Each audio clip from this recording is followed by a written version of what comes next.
कि सबसे ज्यादा दूध श्रावण के महीने में ही शंकर भगवान पर क्यों चढ़ता है, उसका वैज्ञानिक कारण क्या है। श्रावण के महीने में शंकर भगवान पर गाय का दूध सबसे ज्यादा इसलिए चढ़ता है क्योंकि गाय हरा चारा खाती है।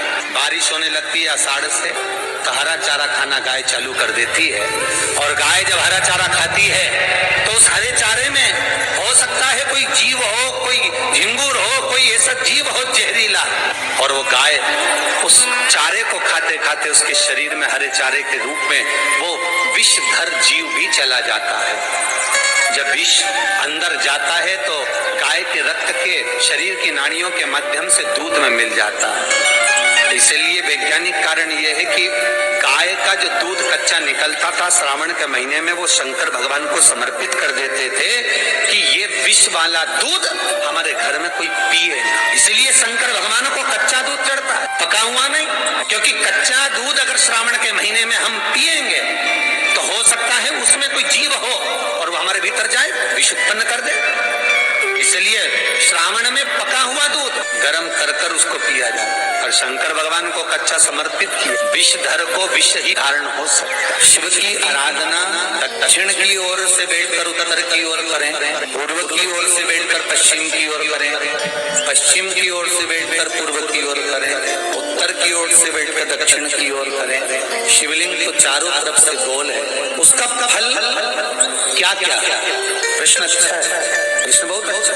पूर्व से पश्चिम की ओर, पश्चिम से पूर्व की ओर। अगर मान लो शिवालय में आप जा रहे हैं, आपका मुख पूर्व की ओर है, आप शंकर जी की आराधना कर रहे हैं, तो वो भाग भगवान शंकर पार्वती जी के साथ स्वीकार करता है। आप जो मांग रहे हैं वो मिलेगा, प्राप्त होगा।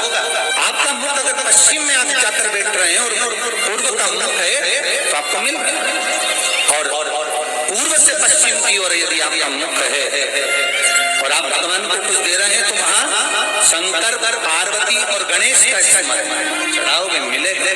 उत्तर से दक्षिण की ओर मुख कर बैठकर आप शिव की आराधना कर रहे हो, कार्तिकेय गणेश पार्वती शिव को प्राप्त कर रहे हो, आपका दिया गया भाग पितरों को भी प्राप्त होगा। पर जब हम दक्षिण में बैठकर उत्तर की ओर मुख कर भगवान शंकर की जब आराधना करते हैं तो केवल शंकर पार्वती या गणेश और कार्तिकेय नहीं, शंकर भगवान की अशोक सुंदरी, पांच कन्या, जया, विषहरा, सामरी, वारी, दौतली देव और शंकर भगवान के जितने गण हैं और भगवान शंकर के दरवाजे पर रहने वाले द्वारपाल हैं, भगवान शंकर के उस जलाशय के सम्मुख में 33 कोटि जो देवता है, वो जब हम एक बेलपत्र भी अगर उत्तर की ओर मुख कर भगवान शिव को समर्पित करते हैं तो वो सारे देवताओं को स्वीकार हो जाती है और वो कार्य तुरंत सफल होता है। दक्षिण की ओर, दक्षिण में भगत बैठता है, उत्तर की ओर जलाधारी रहती है।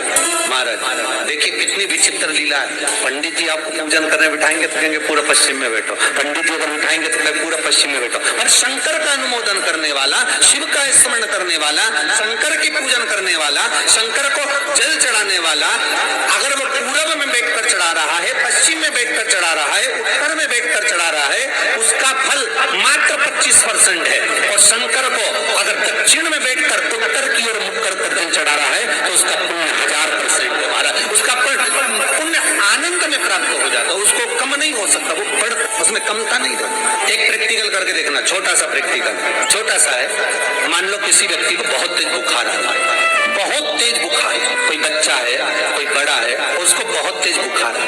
अब आज के जमाने में बुखार कोरोना के चक्कर में भी है, वो भी ध्यान रखना हो।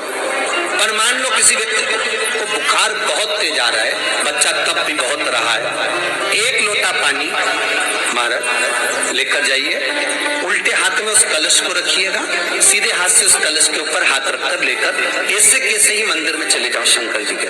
दक्षिण की ओर खड़े हो, उत्तर की ओर मुख करो, एक पात्र भी लेकर जाओ, उस पात्र को जहां से पानी गिरता है वहां रख दीजिए और उस पानी को शंकर जी को चढ़ा दीजिए। उस पानी को लेकर जाओ, एक बाल्टी में डाल दो, दूसरा पानी उसमें भर लो, जिस व्यक्ति को बुखार आ रहा है उसको स्नान करा दो।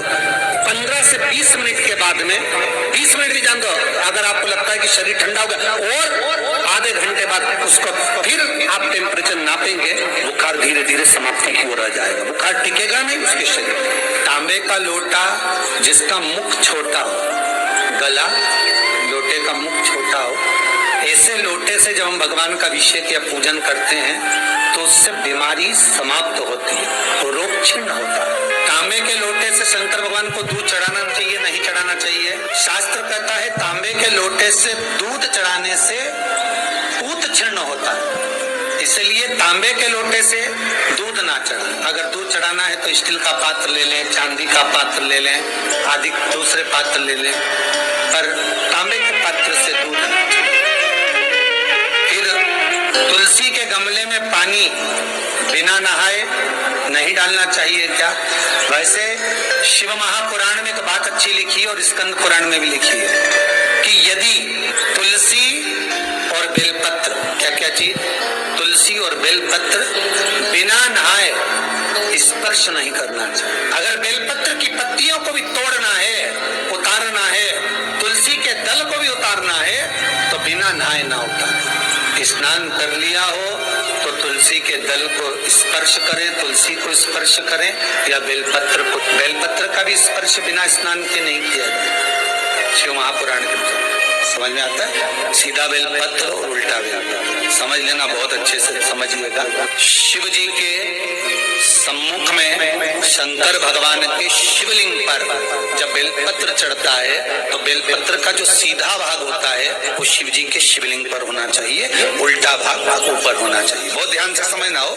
जब नंदीश्वर को बेलपत्र चढ़ाते हो, नंदी जो बाहर होता है उसको बेलपत्र चढ़ाते हो तो नंदी को दो जगह बेलपत्र चढ़ती है, आपको ध्यान में होगा। पहली बेलपत्र नंदी को जब चढ़ती है तो नंदी के सामने चढ़ती है, तो उसका बेलपत्री का जो डंडी का मुख है वो नंदी की ओर होता है और बेलपत्री की पत्ती का मुख शंकर जी की ओर होता है। समझ में आ रहा है सबको? डंडी का मुख, जैसे नंदी ऐसे बैठा है तो डंडी का मुख नंदी की ओर होगा, पत्ती का मुख शिव के, और ये सीधी की सीधी नंदी के सामने नीचे रखा जाता है, नंदी के सामने। और एक बेलपत्र जब नंदी के ऊपर चढ़ती है तो डंडी का मुख शिव जी के ऊपर होता है और इस पत्ती का मुख नंदी के सिर पर नंदी की ओर होता है। ये दोनों में बहुत अंतर है। जैसे कोई बच्चा कोई कंपटीशन एग्जाम के लिए जा रहा हो या कोई परीक्षा देने के लिए जा रहा हो, पढ़ाई करे, स्मरण करे, तैयारी करे, वो अपनी जगह पर है।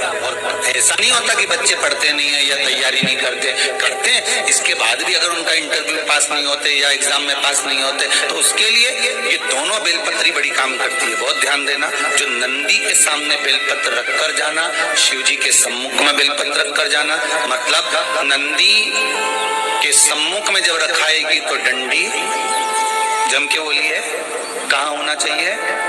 नंदी की ओर, और जब ऊपर रखाएगी तो डंडी शिव की ओर। ये दो बेलपत्र रखकर शिव जी का स्मरण कर कर जाएं, कार्य सफलता की ओर बढ़ता है। कोई काम के लिए आप जा रहे हैं तो उसमें सफलता मिल जाती है, उसमें सफलता प्राप्त। शिव जी को बेलपत्र चढ़ा रहे हो, जो चिकना भाग है, सीधा भाग शिव जी के ऊपर, शंकर भगवान को। थाली में अगर शिवलिंग का निर्माण कर रहे हो, पार्थिव शिवलिंग का निर्माण कर रहे हो, तो थाली में जब बेलपत्र रखोगे तो सीधी रखोगे, फिर उसके ऊपर शिवलिंग का निर्माण। अगर आप निर्माण करते हैं पार्थिव शिवलिंग का और बनाते हैं।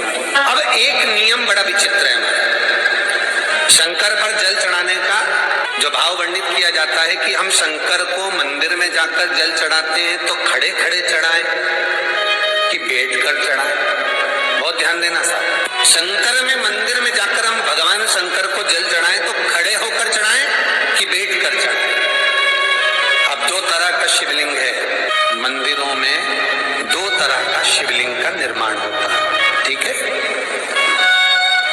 एक विष्णु शिवलिंग, एक शक्ति पार्वती शिवलिंग। बहुत ध्यान से सुनना, दो तरह का शिवलिंग मंदिरों में होता है, दो तरह का शिवलिंग मंदिरों में होता है, समझ लेना बहुत अच्छी तरह से। एक शिवलिंग वो होता है जो जमीन पर डायरेक्ट जलाधारी रहती है, शिवलिंग रहता है, ऐसी जलाधारी पूरी की पूरी, और शिवलिंग जमीन पर रखा रहता है, डायरेक्ट जमीन पर। आप जल ले जाकर चढ़ाए, निकल गया रास्ते से।